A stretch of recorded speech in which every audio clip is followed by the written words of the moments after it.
అన్న ఏం పేరే? గజేందర్ యాదవ్. రాజేందర్ యాదవ్. ఎంత ఉంది భూమి? 10 ఎకరాలు. మంచిగా వంతున్నాయా పంటలు మరి? పంటలు లేవు, ఏం లేవు, నీళ్ళు లేవు, ఆ, కరెంట్ ఏమి ఉండలేదు. ఆ. అంటే నీళ్లు లేవు అని పంటలు వంతలేవు అంతే. అంతే. కరెంట్ నిన్న మొన్న రేవంత్ రెడ్డి ఒక మాట అన్నాడు, విన్నావా?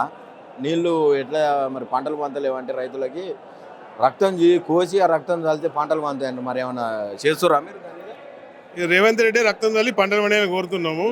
ఆయన ఎట్లా పండిస్తాడు మేము చూస్తాం. రక్తం చల్లి. అసలు తెలంగాణ సీఎం రేవంత్ రెడ్డి తెలంగాణ కాదు, ఓన్లీ కాంగ్రెస్ కార్యకర్తలకు కాంగ్రెస్ నాయకులకు మాత్రమే తెలంగాణ సీఎం. ఓన్లీ రైతులకు కాదు సీఎం ఆయన. మీరందరూ కూడా ఓట్లేసారు అప్పుడు మార్పు కావాలని. మార్పు వాళ్ళు వేస్తే మార్పు వచ్చింది, ఇంకేది మంచిగా నచ్చింది, బాగుంది మార్పు.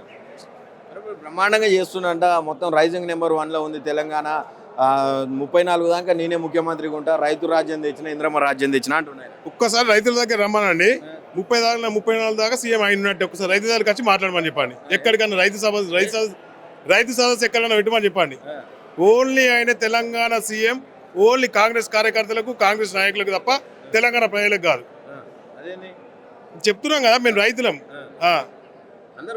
యూరియా బత్తాలకు నేను చిన్నప్పుడు 2000 వైఎస్ రాజశేఖర్ సీఎం ఉన్నప్పుడు చూసిన చెప్పుల లైన్ మళ్ళీ ఇవ్వాలని చూస్తాను. చెప్పుల లైన్ బీఆర్ఎస్ వాళ్ళు అంటగా మన ప్రతిపక్షం వాళ్ళంతా కుట్ర చేసి ఆ లైన్లు పెట్టిస్తారు, కానీ నిజమైన రైతులు కాదు, అందరికి యూరియా వస్తూనే ఉంది అంటారు. రైతులు బీఆర్ఎస్ వల్ల, కాంగ్రెస్ వాళ్ళు రైతులు లేరట. కాంగ్రెస్ వాళ్ళే రైతులు అడగండి మీరు. కాంగ్రెస్ వాళ్ళు రేవంత్ రెడ్డి కాంగ్రెస్ ఉన్నారు కదా, వాళ్ళు అడగండి. ఎరువు బస్తాలు ఇస్తారు. ఇంకెక్కడి యూరియా ఇప్పుడు ఒక యాప్ పెట్టిండు, అందరికి ఇంటికాడ కూర్చుంటే వస్తుందట యూరియా మొత్తం. యాప్ లేదు, అవన్నీ ఉత్తమ మాటలు, అవన్నీ ఉత్తమ మాటలు. రైతులు మాత్రం చాలా ఇబ్బంది పడతారు. రైతు రాజ్యం లేదు, ప్రజాపాలన లేదు, ఓన్లీ కాంగ్రెస్ నాయకుల పాలన ఇది. అంతే, పక్కా చెప్తున్నా, కాంగ్రెస్ నాయకుల పాలన ఇది. మరి ఏంది అసలు ఇప్పుడు ఇక్కడ కొంతమంది చనిపోయారు అని చెప్పి మీటింగ్ పెట్టి ఆత్మహత్యలు చేసుకున్నారు ఆయన. అంటే ఎప్పుడు గతంలో ఉమ్మడి రాష్ట్రంగా ఉన్నప్పుడు రైతుల ఆత్మహత్యలు చూసినాం మనం. ఆ తర్వాత 10 సంవత్సరాలు బీఆర్ఎస్ ప్రభుత్వాన్ని గెలిపించుకొని మన రాష్ట్రం వచ్చిన తర్వాత మొత్తం మళ్ళీ ఎండిపోయిన భూములన్నీ పంట భూములుగా మారిపోయినాయి, పంట పొలాలు అయిపోయినాయి. మళ్ళీ ఎందుకు ఈ ఆత్మహత్యలు ఎందుకు వస్తున్నాయి? మళ్ళీ కాంగ్రెస్ అంటే ఆత్మహత్యలు, రైతు ఆత్మహత్యలు అంటే కాంగ్రెస్ అంటే ఆత్మహత్యలు రైతులకు. నేను చిన్నప్పుడు చూసిన కరెంటు లేకపోతే మా డాడీ నైట్ 12, 1 పోయి 2 గంటలు ఇచ్చేది. కాంగ్రెస్ గవర్నమెంట్ వయసు ఉన్నప్పుడు. సీఎం కేసీఆర్ వచ్చినాక 24 అవర్స్ కరెంట్ ఉంది, రైతులు బాగుపడ్డారు. మీరు రైతులు ఎవరిని అడగండి, రైతులు బాగుపడ్డది, రైతుల భూములు రెక్కలు ఎట్లా ఖర్చు ఖచ్చితంగా కేసీఆర్. నేను కాంగ్రెస్, మా daddy singer vice chairman Congress party. ఎందుకు ఆయన రేవంత్ రెడ్డి అంటే కోపమా, కాంగ్రెస్ అంటే? రేవంత్ రెడ్డి అంటేనే దొంగ, రైతులకు ఏం చేయడు. ఓన్లీ కాంగ్రెస్ కార్యకర్తలకు కాంగ్రెస్ నాయకులు తప్ప రేవంత్ రెడ్డి తోటి వేరే వేరేటోళ్ళకి ఏం పని చేయడు. కాంగ్రెస్ నాయకుని ఇట్లా చెప్తే ఎట్లా అంటే, కాంగ్రెస్ ఆయనవే ఇట్లా చెప్తే కాంగ్రెస్ మీద ఎట్లా పరిస్థితి? మరి ఏం చేయమంటారండి, రైతును ఇబ్బంది పడుతుంది. రైతులకు ఎంత ఇబ్బంది పడుతున్నాం. ఒక్కరికి మందు బస్తాలు లేవు, ఎరువు బస్తాలు లేవు. మీరు పత్తి చేనులలో పోయి చూడండి. పత్తి చేనులలో ఇప్పుడు రైతులు ఏడుస్తారు మందు బత్తాలు లేక.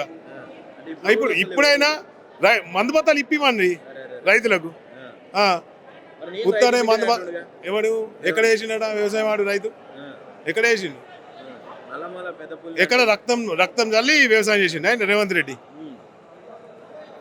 మరి ఇప్పుడు నీళ్ళు ఇచ్చే పరిస్థితుల్లో లేదు, మేడిగడ్డ అంతా కుంగిపోయింది, కాళేశ్వరం కాదు అది కూలేశ్వరం అయిపోయింది, కొట్టకపోయింది అన్నాడు. ఏ నుంచి తెచ్చేమంటావు నీళ్లు? ఉష్క అమ్ముకోమ్మా అని చెప్పండి, ఉష్క తోడి అమ్ముకోమ్మా అని. నీళ్లు బాగా వస్తాయి రైతులకు. నీళ్లు మొత్తం వదిలిపెట్టి ఉష్క కోసం మొత్తం ఉష్క అమ్ముతారు.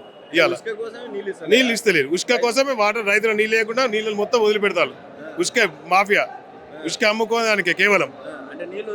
నీళ్ళు వదిలిపెడితే నీళ్లు 100% గేట్లు ఉండే ఖచ్చితంగా రైతులందరూ వాటర్ వస్తాయి.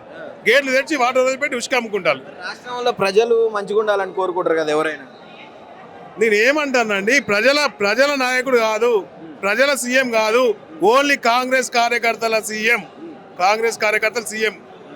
34 దాకా నేను గెలుస్తా అంటున్నాడు. ఈ మధ్య కాలంలో ఆయన భాష చూసినావు, ఎవరు వ్యతిరేకించినా ఇష్టం వచ్చినట్టు తిడుతుండు. ఏమనిపిస్తా ఉంది మరి? 34 దాకా కాదు, 30 సీట్లు కూడా రావు రేవంత్ రెడ్డికి. 30 సీట్లు కూడా రావు. భద్రాచలం రాముని మీద ఆన 117 సీట్లు మాయ అని చెప్తున్నాడు రేవంత్ రెడ్డి. ఆడు ఎన్నాళ్ళేయలే. అంతకుముందు సీఎం అయినప్పుడు ఎన్ని చెప్పిన ప్రమాణాలు ఎందుకు చేసిండు? ఏదన్నా చేసిండా? రైతులకు ఏం చేస్తాను చేసిండా? రైతు బంధు ఎత్తాను.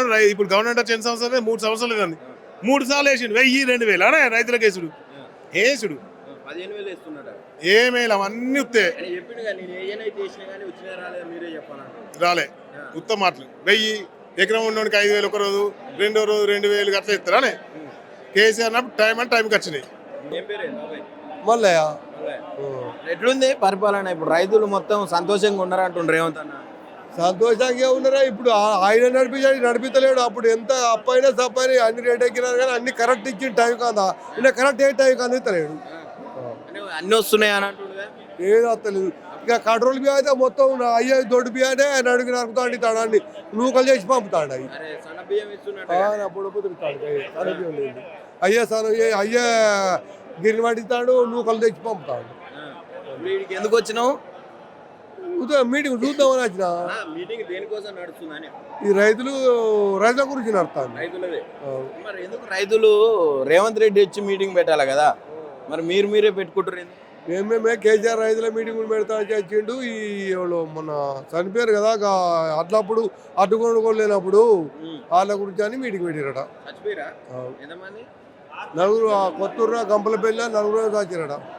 దాని గురించి ఇప్పుడు నేను రైతు రాజ్యం తెచ్చిన అన్నాడు ఆయన, 10,000 ఇచ్చిండు, నేను వస్తే 15,000 ఇస్తున్నా అని చెప్పిండు రేవంత్ రెడ్డి. 15,000 మనీలే 12,000 ఈ సంవత్సరమే కొంతమందికి వేసిన. ఇంతకుముందు 3 ఏళ్ళు వస్తుంది, 2 ఏళ్ళు ఉత్తానే ఎగతెంగిండు. 2 ఏళ్ళు ఎగతెంగిండు. ఈ సంవత్సరమే మొన్న వేసిండు ఆనకాల పంట. గెలుస్తాడే నాకు తెలియదు, గెలిచే దేవుడికి కాదు.